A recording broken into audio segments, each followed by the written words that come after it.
following content is provided under a Creative Commons license. Your support will help MIT OpenCourseware continue to offer high-quality educational resources for free. To make a donation or view additional materials from hundreds of MIT courses, visit MIT OpenCourseware at ocw.mit.edu.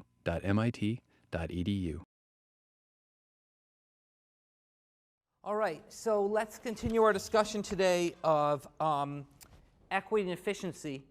We talked last time about the equity efficiency trade-off and the problem of the leaky bucket, and we talked about how society would value transfers from one group to another and what the sources of the leak in the bucket might be. What we're going to do now is talk about, in today's lecture, we're actually going to talk about what governments actually do to transfer resources across income groups and what effect that has. Obviously, this is a very big topic. I'm sort of summarizing one lecture, what takes about half a semester in the course I teach on public policy. But this will give you sort of an overview of kind of how we think about these transfer issues in the US. And certainly, if you want to learn more about it, you can learn more in 1441. So I want to start by talking about the first side of the transfer equation, putting money in the bucket, and that's taxation.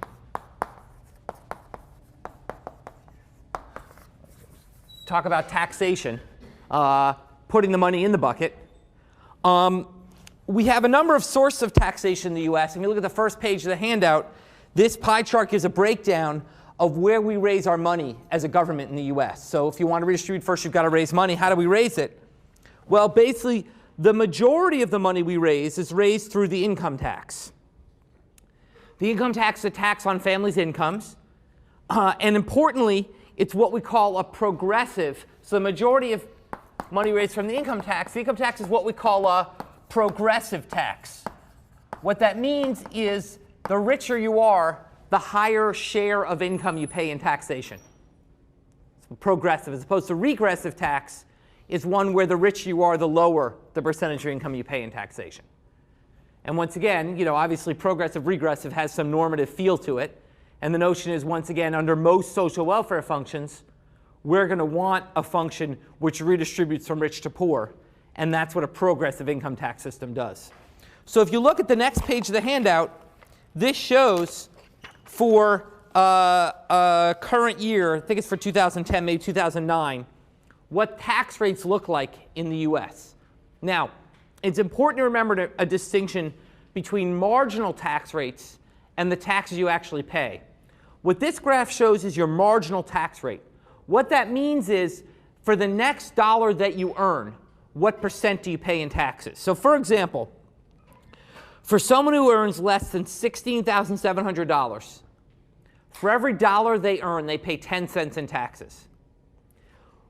In fact, everybody pays that on the first $16,700 they pay. So Bill Gates, on the first $16,700 he earns, pays 10 cents.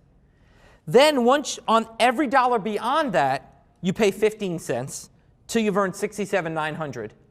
Then you pay 25 cents and so on, until on every dollar above $373,000, you're paying 35 cents. Okay? And the key point is these are the marginal rates. So if your income is $350,000, okay, then your marginal rate is 33%. You're on the next to last bracket. But along the way, you've paid lower rates. You pay the 10% in your first seat, $16,700, and so on. Okay? So, but the bottom line, this is a progressive system where the higher your income, the more you pay in tax on the next dollar earned. Okay? And that's the way the income tax works. And there's a lot of other complicated features we can get into. But roughly speaking, you take your income and you tax it progressively, and that determines what you pay the government. Okay? Now if we flip back to the first hand page, the second major source of revenues for the US government is payroll taxation. This is different from income taxation in that this is a flat percent tax. So this is not progressive or regressive, it's neutral. It's a flat percent of your income you pay in payroll taxation. Okay? So unlike the income tax, where the richer you are, the more you pay, here you pay a certain flat percentage, regardless of income. And this money goes to finance the the nation's, what's called the nation's social insurance programs. And we'll focus on that on Monday. But basically goes to finance programs that help people if they suffer negative risks, like get unemployed or need health insurance or need health care, etc. That's financed by the payroll tax. Okay? The third source of taxation is consumption taxation. Consumption taxation. Okay? As we can see in the US, that is the third largest source of revenues. About 15.7% of government revenues come from consumption taxes. Now these are of two types. Okay, these are taxes on consumption. Okay, they're of two types. One type is the sales tax. So in Massachusetts, this is 6.25%. Everything you buy in certain categories, you pay 6.25% extra that goes to the state. The other is excise taxes, which are specific taxes that are levied on specific goods. So there's an excise tax on cigarettes. You pay a certain dollar amount per pack of cigarettes in excise tax. Excise tax on alcohol. Excise tax on gasoline. Okay? So these are specific taxes on goods. And the important thing is these consumption taxes are often called indirect taxes. Because unlike income and payroll taxes, where literally you earn a dollar, you pay tax on it, here you don't pay the tax until you spend the money. So the consumption tax does not tax you directly on your income. It taxes you as you use your income to buy things. So it's often called the indirect tax. Okay? The fourth major source of tax revenues is the property tax.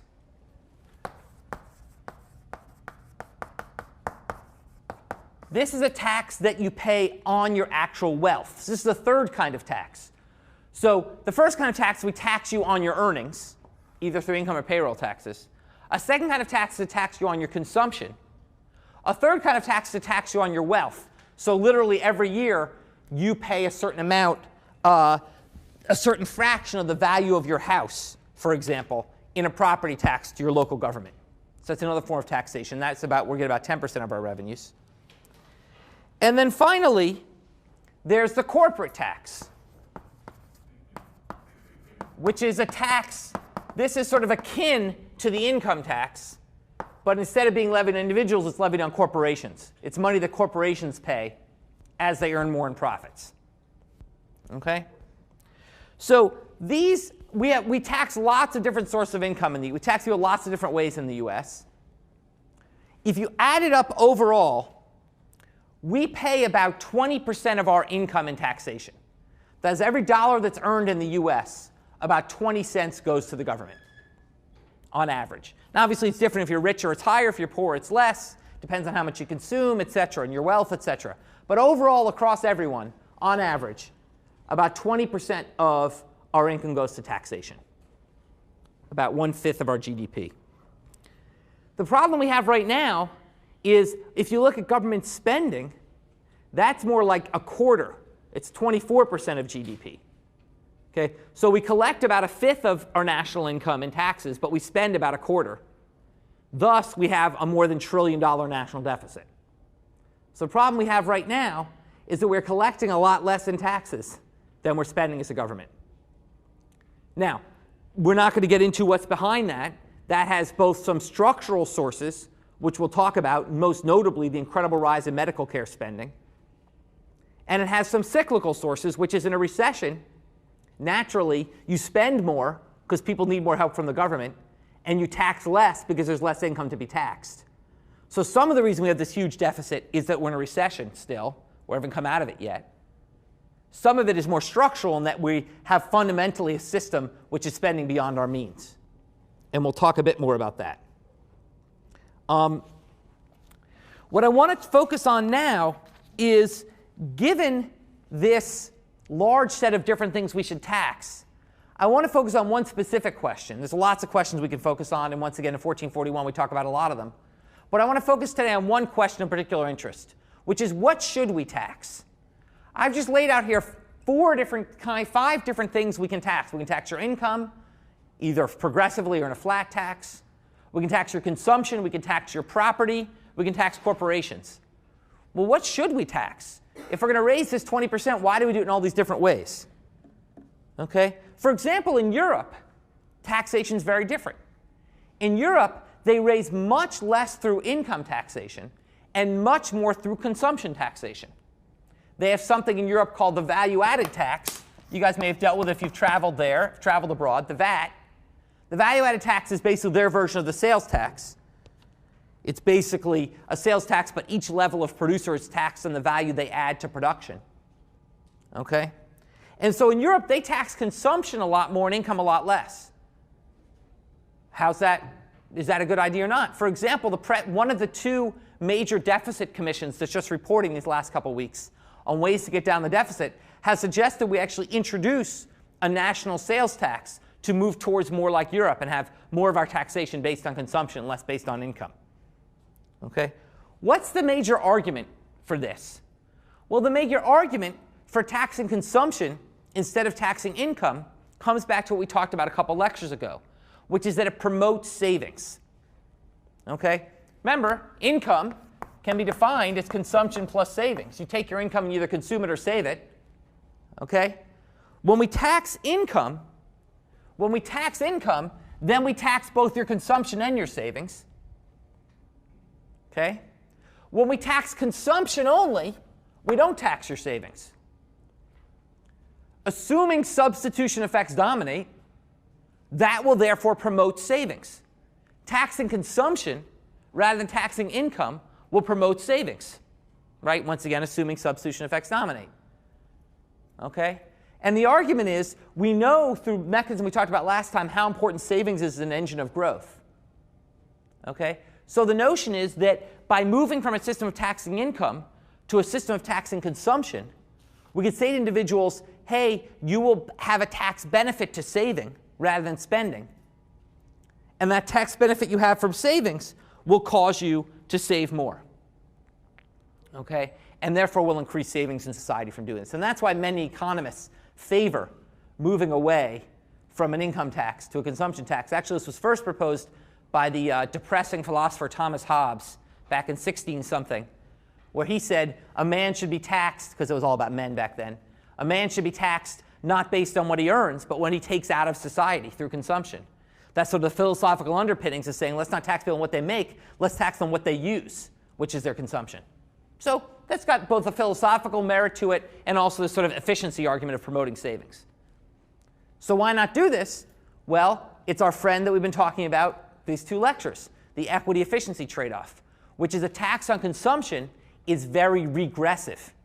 It falls much more heavily on the poor. And why is that? Well, quite frankly, because the poor don't save and the rich do. The typical American lives pretty much hand to mouth. They pretty much spend what they earn. They don't save a whole lot. Most of savings in society is done by the richest people in our society. The vast majority of wealth is controlled by a small share of the population. As a result, if you went from an income tax system, which is progressive, to a consumption tax system, where you just tax people on what they spent, you would end up moving to a much more regressive system. Now, partly you could address this by taxing consumption progressively. But at the end of the day, the rich just don't consume a lot of what they earn. They pass it on to their kids. Okay? So at the end of the day, the rich will just pay a lot less in taxes if you move to a consumption tax system. And that's the issue. Now, in Europe, what they do is they address this problem by saying, fine, our tax system is regressive, but we're going to spend a lot of money on the poor. So I talked last time about a system making sure nobody lived in poverty. Everybody got $10,000. No one lived in poverty. That's more of a European-style system. So in Europe, they say, yes, we have a more regressive tax system, but a much more progressive spending program. And put together, it's a fairer system. And that may be something to consider. But within the tax realm alone, moving to consumption taxation will probably promote efficiency, but would hurt equity. And once again, we have that trade-off that we're always facing.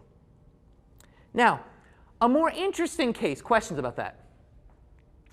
A more interesting case where this trade-off might not be quite so stark or a little more subtle is thinking about excise taxation of sin goods.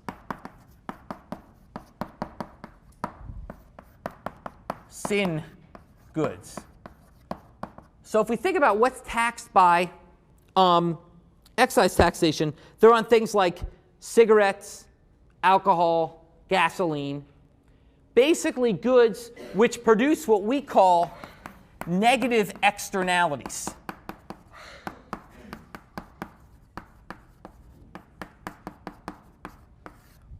Goods where what a negative externality is an activity which produces a negative consequence that is not borne by the person engaging the activity. Okay? It's not borne by the person engaged in the activity. Okay? There's a negative externality that's associated with these goods. So for example, let's take smoking. When I smoke, okay, part of what I'm doing is just killing myself. Okay, and that's not an externality. I'll come back to that. But if all you do through an activity is hurt yourself, that's not an externality. An externality is the cost imposed on society. Okay? The key insight from basic economics is that anything you do that hurts only you is not society's business. So for example, every cigarette you smoke lowers your life by 7 minutes. Not specifically, but on average. Every cigarette smoke lowers your life by 7 minutes. However, in a world with rational consumers, the type we deal with in 1401, that's not a problem. When you go to buy that pack of cigarettes, you should say, look, in addition to the $5 I have to pay, I'm lowering my life by 140 minutes. I will decide whether it's my enjoyment of smoking is worth the shortening of my life plus the money I have to pay. If it is, I'll buy it. If I'm not, I won't.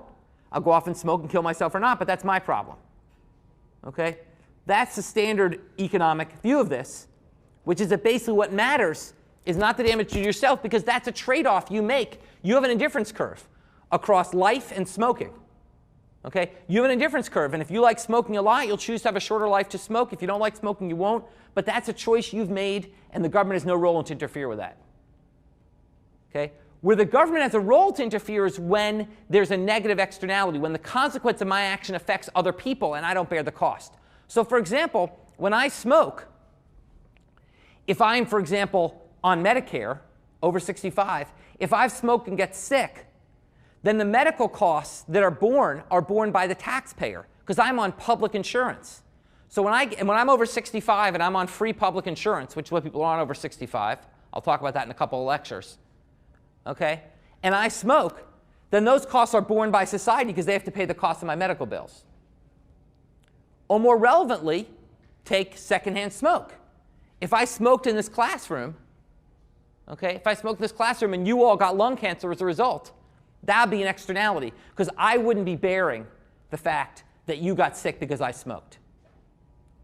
Okay, that's a negative externality. Okay?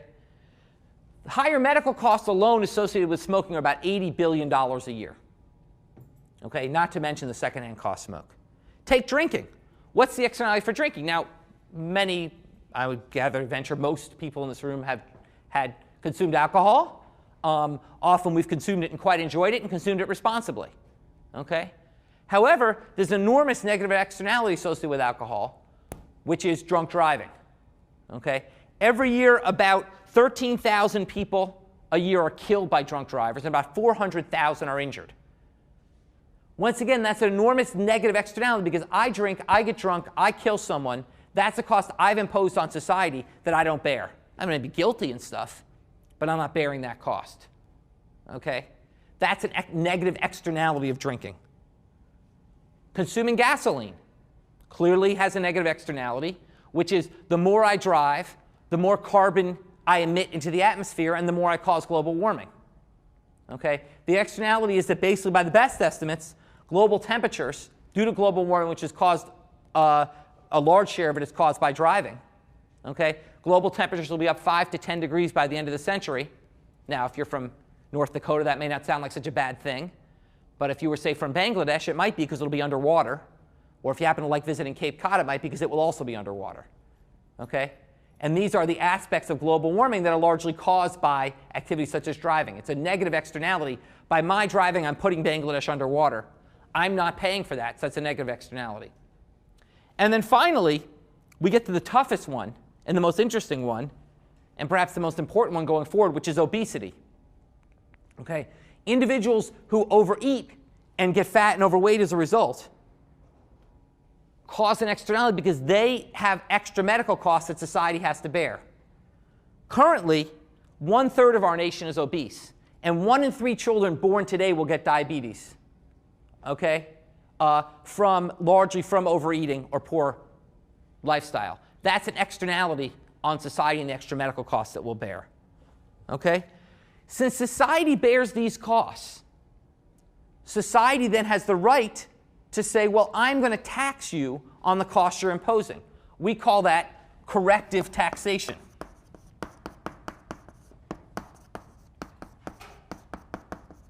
If you exert a negative externality on society, then society has the right to come and say, okay, we are now going to correct that by taxing you on the cost you're imposing on society.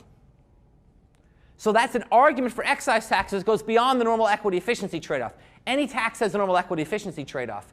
But excise taxations have this, sin goods have this extra argument in the pro column, which is the negative externalities, which is that even aside from the standard equity efficiency trade-off, because consuming sin goods imposes negative externalities on society, we should tax them more.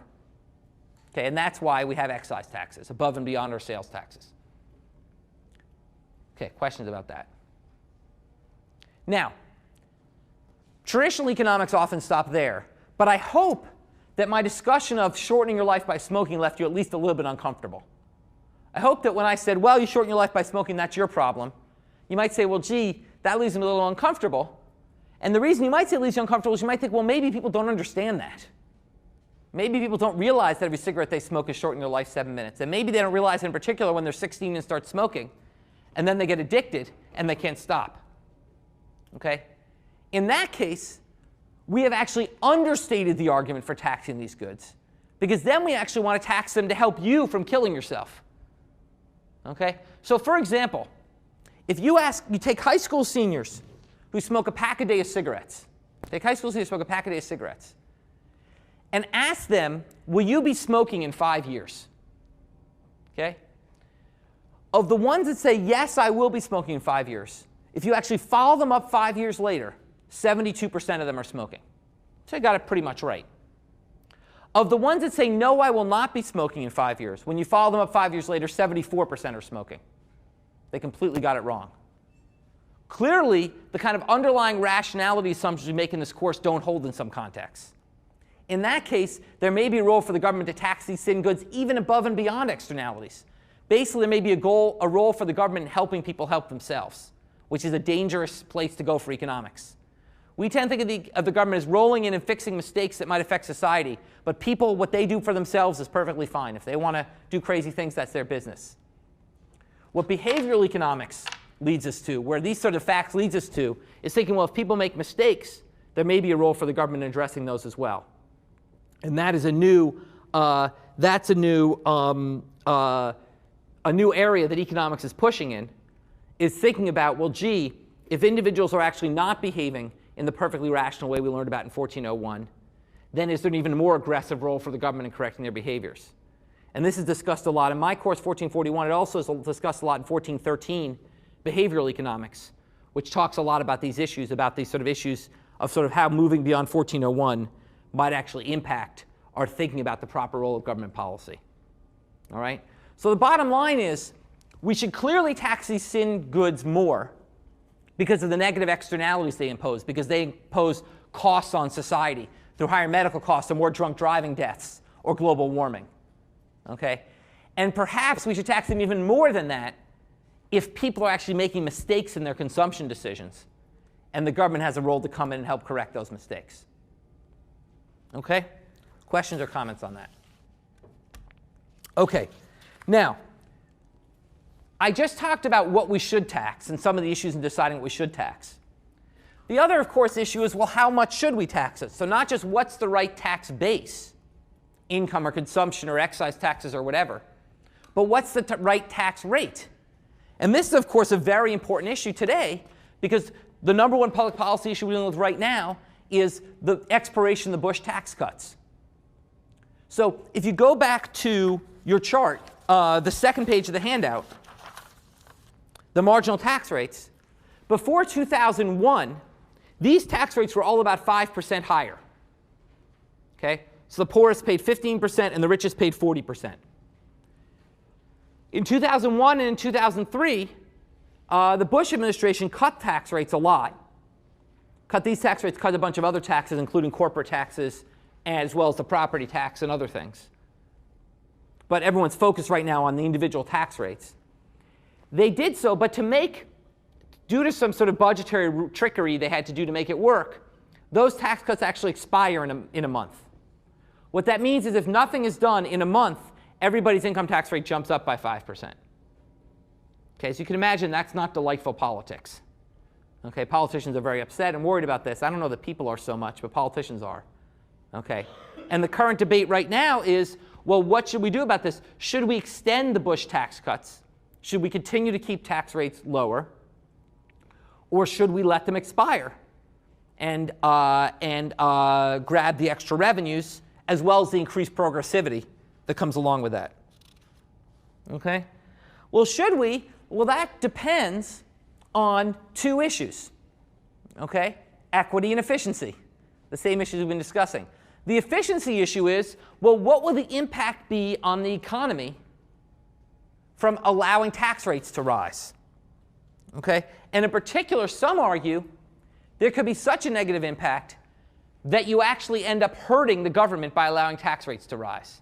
And this argument that appeals to a famous notion known as the Laffer Curve, named for conservative economist Arthur Laffer, who advised Ronald Reagan on his tax cuts in the early 1980s. The Laffer Curve argument is illustrated in figure 24.3. So the point is, imagine I want you to consider three possibilities for a tax rate. 0, 100, and something in between. A tax rate of 0 clearly raises 0 revenues. But a tax rate of 100% also clearly raises 0 revenues. Why? Because if you're taxed 100%, you'd never work. Right? If literally everything you ever made simply went to the government, people just wouldn't work, as long as leisure is a normal good. Okay? Why would you work? Why would you reduce your leisure if you didn't get to see any increased consumption from it? Okay? So at a tax rate of 0, the government collects no revenues. At a tax rate of 100%, the government also collects no revenues. And at tax rates in between, the government collects at least some revenues. Given those three facts, we know there must be some function that looks like the one that's drawn here. Some parabolic function. We don't know its exact shape. But basically where it hits the x-axis at 0 and 100 and is above the x-axis in between. It's just a theoretical truism that you'll get a curve of this shape. The question is, which side of this curve are you on? If you're on what I've labeled the correct side, then what that means is by raising taxes, we raise revenues. But there is inevitably an incorrect side, a wrong side, where taxes are so high that by raising taxes, we lose money. Okay, how is that possible? Well, think about what tax revenues are. Tax revenues are the tax rate times the tax base.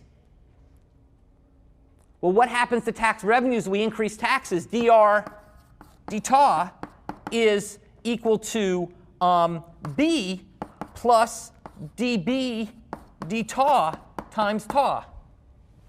Okay? That is, when you increase taxes, you raise more money because you're raising more money on the existing tax base. But if the tax base itself shrinks, this is negative, then there's an offsetting effect. The tax base could shrink so much that you end up losing money. And that's what happens on the wrong side of the Laffer curve. Taxes get so high that when you raise the tax rate, people work so much less. It's like the monopolist poisoning effect. Okay? The poisoning effect overwhelms the initial effect. And you actually lose money by raising taxes. Just like a monopolist can lose money by raising prices, by lowering prices. I'm sorry, a monopolist can lose money. Here, the government can lose money by raising taxes. Do the same kind of poisoning effect. And that's how we get this Laffer curve. So the first issue is, where are we on this curve? And the answer is that we're clearly currently on the correct side. We're clearly at our current rates, and even if the rates go up under the Bush tax cut, we're clearly on the correct side. Evidence is clear on this point. More generally, the evidence is that the efficiency cost of taxation today is around 40%. So the deadweight loss of taxation is around 40%. That is for every dollar we put in the bucket, okay, about 40 cents leaks out by the time. For every dollar we try to get from a rich guy, about 40 cents leaks out before we can get to the poor guy. So we've got about a 40% leak in the bucket. Okay? The Laffer curve would imply we had more than 100% leak in the bucket, right? Then we try to take a dollar from the rich guy, we actually end up getting negative money because we actually lose overall. So we're clearly far from the wrong side of the Laffer curve. But clearly there's still some leak in the bucket.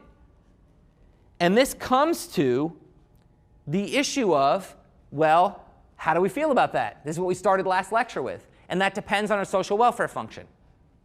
So here's the way to think about it. If we currently, what the Democrats have proposed, for example, is to get rid of the Bush tax cuts for everyone making more than $250,000 a year. Okay? If you do that, you would raise on the order of, that raises about, you get about a fifth of the money you get from getting rid of all the tax breaks. That is, if we extend the tax breaks for people below the richest group, but get rid of the tax breaks above the richest group. So basically, the tax code stays the same except this top rate jumps up. Okay? So basically, the top two rates, about halfway through the next to last bracket and the last bracket, they jump up and everything else would stay the same.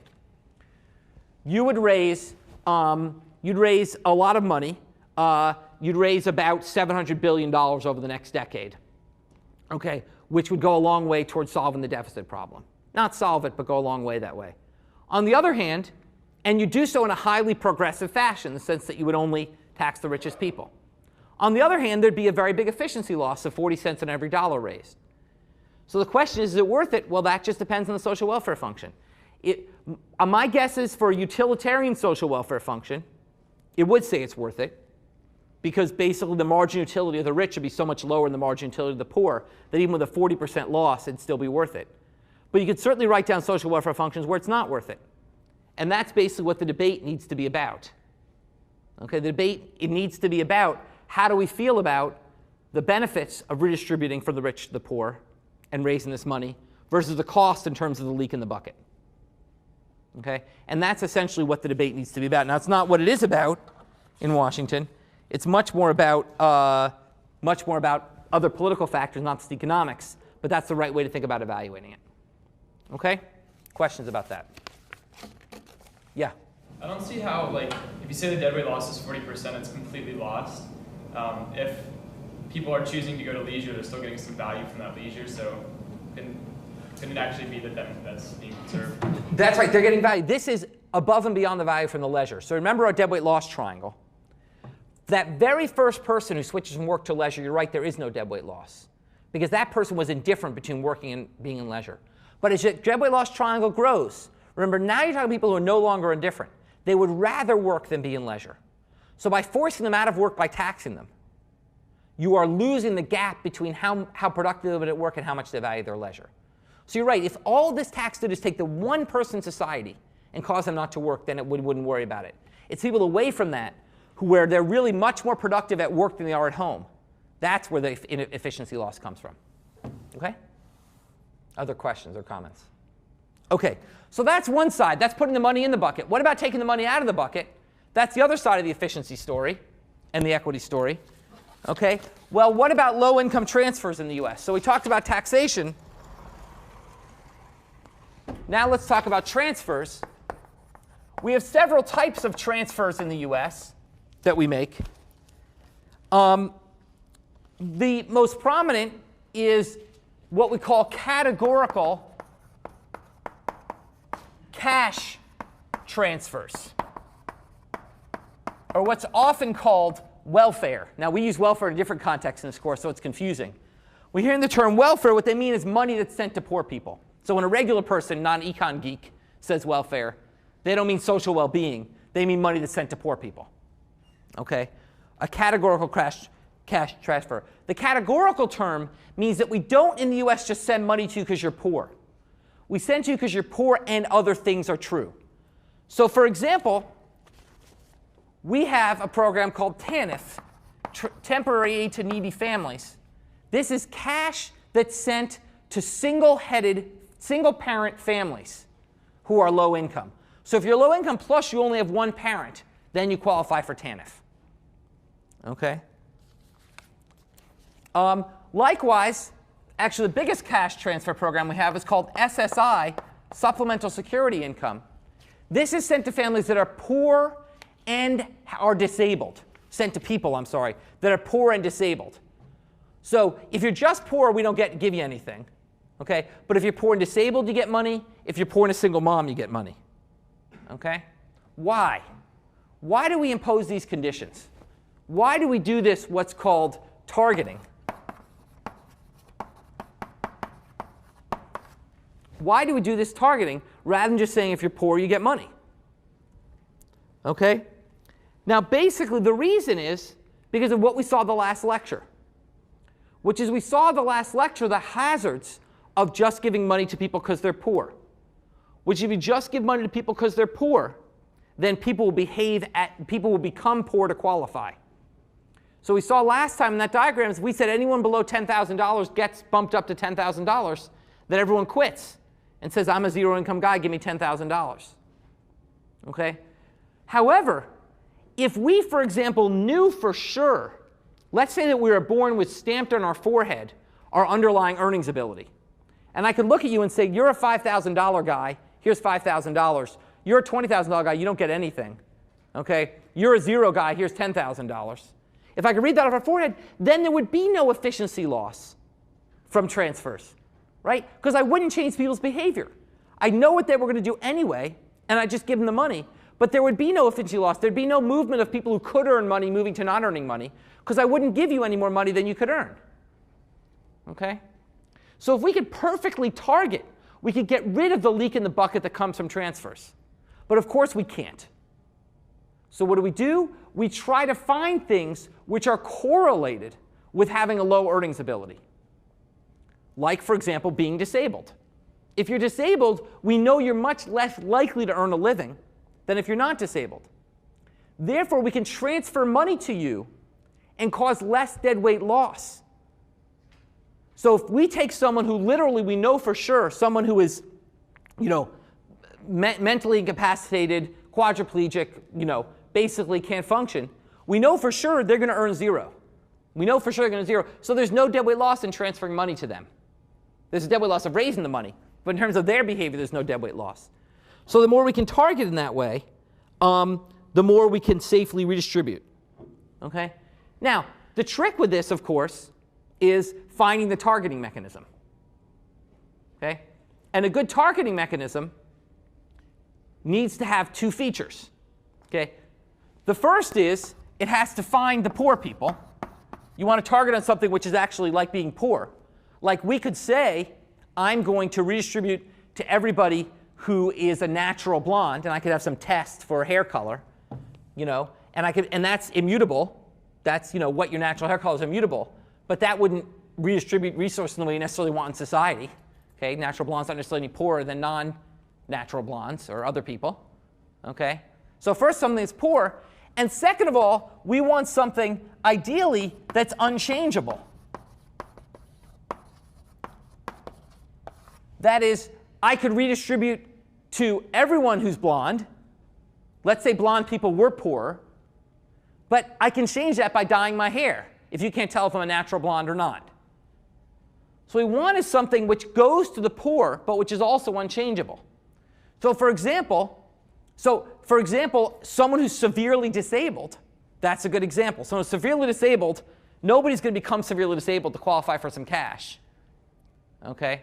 Actually, there's an exception. There was a place in Florida they called Nub City, where people were actually chopping off their limbs to qualify to get cash benefits. There was a point in the US where 1/3 of all limb loss accidents came from this one, in the whole nation, came from one city in Florida. So beside that disturbing example aside, we don't think people disable themselves to get cash. Plus, they're poor people. Single motherhood, that's a bit trickier. Okay, being a single parent, isn't it possible that people might become single parents to qualify for the cash? Like, let's say my wife and I are poor. We say, look, let's divorce. We won't be married. We can still see each other. But you'll get a cash transfer because you'll be a single mom. Well, then that isn't unchangeable. So the question then becomes empirically, to what extent is single motherhood, for example, a good targeting device? And the answer is it's pretty good. Turns out there's very little of this behavior. We have lots of clever ways of testing whether people are doing this. Turns out people don't do that. Single motherhood is something people really don't want. And the basis of someone's a single mother, it's a pretty unchangeable indication that they're poor. Okay? In fact, it turns out that the biggest problem we have in targeting is not poor disability, but another program we have which tries to target money to people who hurt themselves on their job, something called workers' compensation insurance, which is insurance people get hurt in the job. Turns out it's pretty easy to fake getting hurt on the job. Okay? And as a result, that's not unchangeable. Even disability, okay, is not perfectly unchangeable. There's a lot of evidence, actually, because most disabilities today are not people who are quadriplegic or other severe, extremely sad cases. It's people who have things which are hard to measure, like mental disability or back pain, where there's no quantifiable, truly quantifiable test. In that case, it's hard to know if you're really targeting someone who needs it or someone who's just good at faking. And that leads, once again, to the difficult trade-offs in equity versus efficiency. On the one hand, we'd like to target people who really need it. On the other hand, if someone's just faking, we don't want to be giving them money. And that's exactly the trick that we have to face in these kinds of transfer programs. Now, in this world of difficulty, there has emerged a clear winner. Okay? And the clear winner is something we call the Earned Income Tax Credit, the EITC. Okay? So once again, the problem is if we just give money to poor people, we have the problems we said last lecture. If we try to target to needy groups, we have the problem that sometimes targeting devices aren't perfect, and people may change their behavior to qualify. Okay? The third approach is something called the EITC, which is instead of just giving people money, we actually give them a transfer conditional on their work. This is a conditional cash transfer.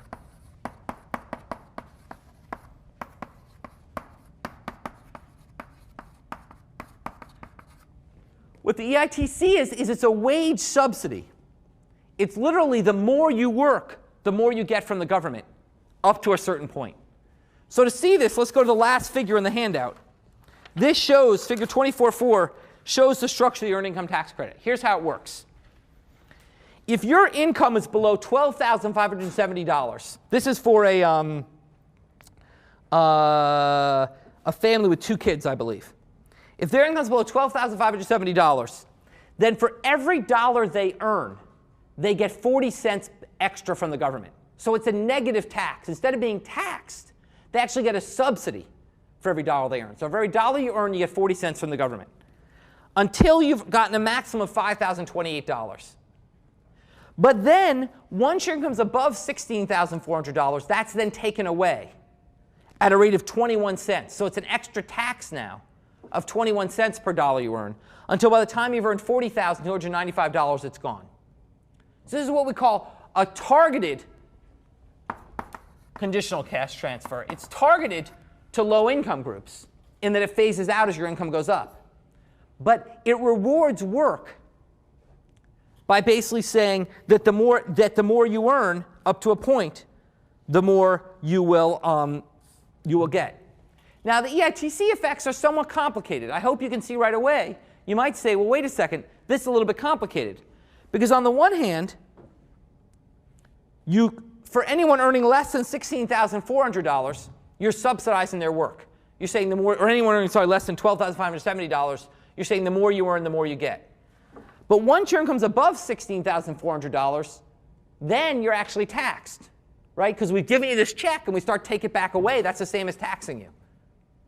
So for example, consider a guy who's at $16,400 who's considering earning $100 more. Okay?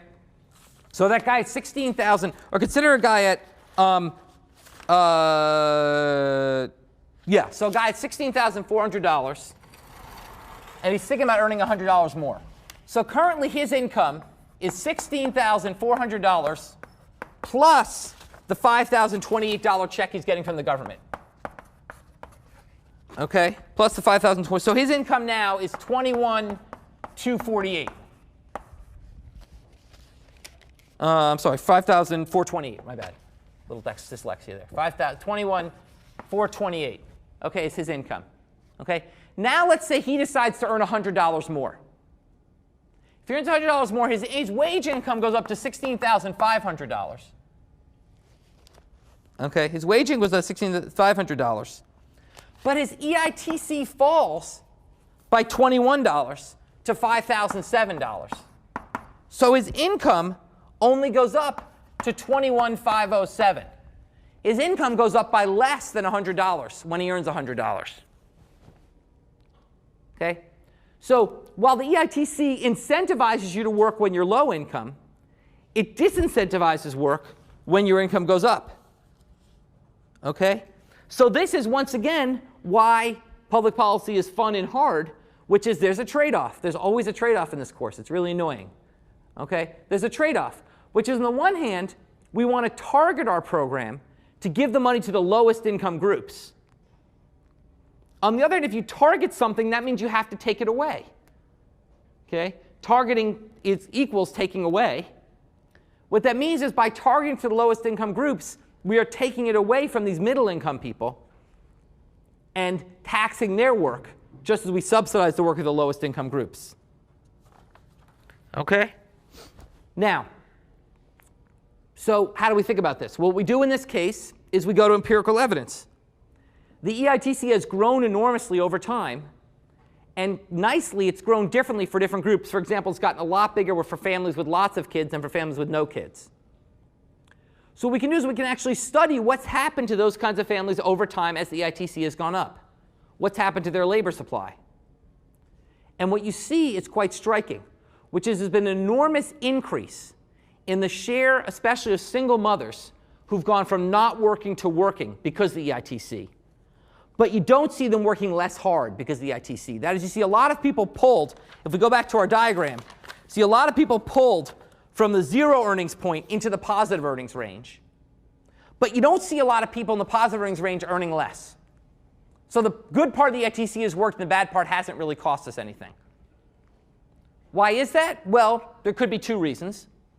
One could be because people are a lot more responsive in their decision to work than decision how hard to work. For example, you may not even choose how hard you work, right? Maybe you work 40 hours at McDonald's or you don't work. So the first answer is the decision to work or not may be the most elastic, more elastic than how hard you work. The second could be that people just don't understand this program, and they know they get a check, but they don't know how to do this kind of math. So they say, oh, no, I get a check if I go to work, I'm going to work. But they don't figure, by the way, if I work 1 hour less, maybe that's not, I'll lower my tax bill by $21. Whatever the reason, the EITC has worked. It has solved the problem of the leaky bucket. In fact, it's put money into the bucket at the bottom, in the sense that when the government transfers you $1, you actually earn more rather than earning less. So we're not only ending the leak in the bucket at the bottom of the income distribution, we're actually offsetting some of the 40-cent leak that comes from the top by getting people to work harder under this EITC. We're transferring in a way which actually improves efficiency. So basically, EITC is, we can think of as sort of a patch to the bucket. Okay? It's a patch to the bucket. You're actually helping address leaks in the bucket by doing this. Now, you might say, that's great. That means that we have solved our problems. We'll just give money to the poor through the EITC, and there's no leak to the bucket at the bottom.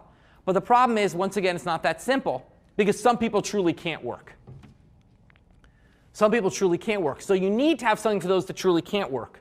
So an ideal system will be one where if you truly can't work, we give you money. If you can work, you get the EITC. Once again, the problem being we have to decide who it is that truly can't work and who can work. And we just have to, and so basically, how leaky the bucket is at the bottom will depend on how good a job we can do at telling who the people are who can work and who the people are who can't work.